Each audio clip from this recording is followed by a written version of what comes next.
नमस्कार। एक दो मंदिरों की बातें नहीं, उपदेश नहीं, यहाँ तक कि सैकड़ों सैकड़ों मंदिरों की बातें नहीं, व्याख्यान नहीं, अगर आकलन की जाए, गणना की जाए तो लगभग में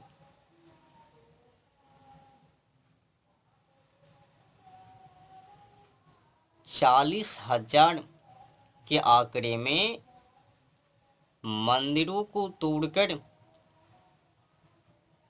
मंदिरों की जगहों पर मस्जिद बनाई उन लोगों ने। जब आप लोग उन लोगों की इतिहासों को खगोलोगे, ढूंढोगे तो पाओगे, समझोगे कि उन लोगों ने किस तरह से अताई की। हिंदू मंदिरों को तोड़ तोड़ कर मस्जिद बनाई, और काम क्या।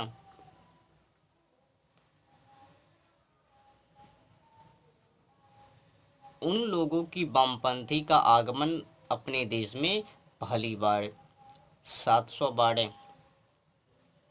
वहीं पर से उनका विकसित अपने देश में धीरे धीरे कर करके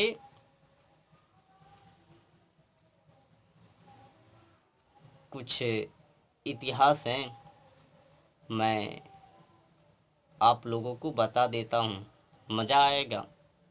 फिर बाइबल की भी बाइबल की ही तरह कुरान की भी मैं बात करूँगा। तो शुरू इतिहास की ओर। तो अब्बू अब्बू सैयद मिर्ज़ा का पुत्र उमर शेख मिर्ज़ा, उमर शेख मिर्ज़ा का पुत्र बाबर, इसने भी कई मंदिरों को तुड़वाया।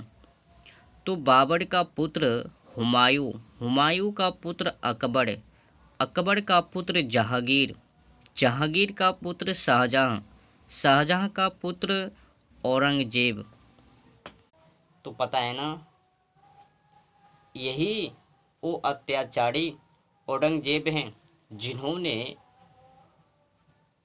हिंदुओं के कंधे पर तलवार को रख रख के धर्म को परिवर्तन करवाया।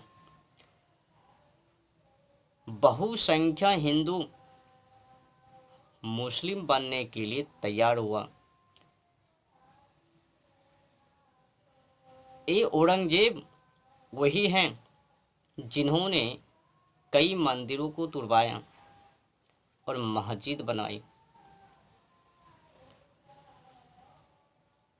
तो आप लोगों ने सुन लिया, वंशज अबू सैयद मिर्ज़ा का पुत्र उमर शेख मिर्ज़ा, उमर शेख मिर्ज़ा का पुत्र बाबर, बाबर का पुत्र हुमायूं, हुमायूं का पुत्र अकबर, अकबर का पुत्र जहांगीर, जहांगीर का पुत्र शाहजहां, शाहजहां का पुत्र औरंगजेब।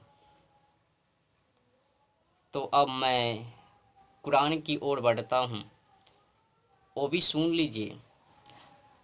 जब मैंने कुरान को अध्ययन नहीं किया तो हमें भी लगता था कि वे लोग बेहतर हैं, अच्छे हैं, भाईचारा के योग्य हैं। जब मैंने पहली बार उनकी कुरान को अध्ययन किया तो समझा, अरे बाबा, मैं तो अंधकार में ही बौख रहे थे, मैं तो अंधविश्वासी ठहरा। हम लोगों को भाई बना लिया और चारा गोमाता को, हमारी आस्था को, मंदिर को। तब मैंने समझा उन लोगों की जो एकता है क्यों। जब मैंने अध्ययन करते करते आगे बढ़ा तो कुछ पेजों में मिला कि जो अल्लाह को ना माने वो काफिर, शैतान, उनको जहाँ पाओ उनके साथ वही वही वही कर दूं। तब मैंने समझा ये तो मानवता वाली बातें, मानवता से विमुख हैं, विद्या से विमुख हैं। तो कुछ पेज शुरू में ही मैंने जब खोला तो वहाँ पर देखा मूसा फरमा रहे हैं। मैं आपको दिखा भी देता हूँ कुरान को। ये रहा कुरान और पेज नंबर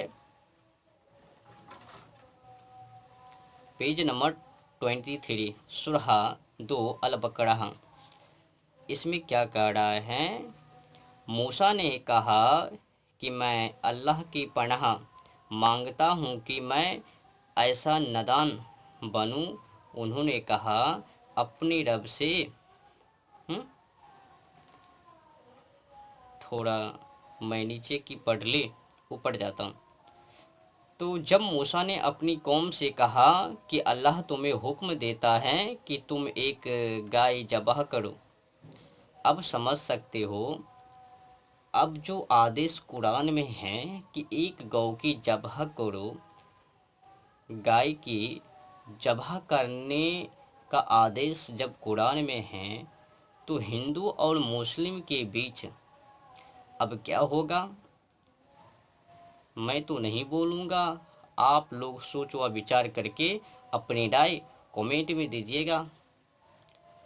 तो जब मूसा ने अपनी कौम से कहा कि अल्लाह तुम्हें हुक्म देता है कि तुम एक गाय ज़बह करो, तो गौ को पूजने वाले आदरणीय पूजनीय वैदिक सनातनी हिंदू लोग और उनको कटवाने वाले ज़बह उधर से। तो मैंने समझ लिया कि भाईचारा नहीं, बल्कि भाईचारा के नाम पर पीछे से पहाड़। तो ये है उन लोगों की कहानी। अल्लाह को जो न माने काफिर, उनको जहाँ पाओ वहीं पर वही वही कर दो। तो ये जो आपने हिंसा संबंध में और पत्थरबाज सर्वे के दौरान पत्थरबाज भी करता है ना, एक कुरान के ही देन है। पत्थर मारना, डराना, धमकाना, भगाना, ना भागे तो अधिक कुछ कर देना, एक कुरान में ही वैसा उल्लेख है। वो अपनी मनमर्जी आचरण नहीं, कुरान के अनुसार। आपने देख लिया ना, कुरान में गौ की ज़बह करो, तो गौ को पूजने वाले हिंदू हैं। पूजने की तो बातें छोड़ ही दो, उन लोगों की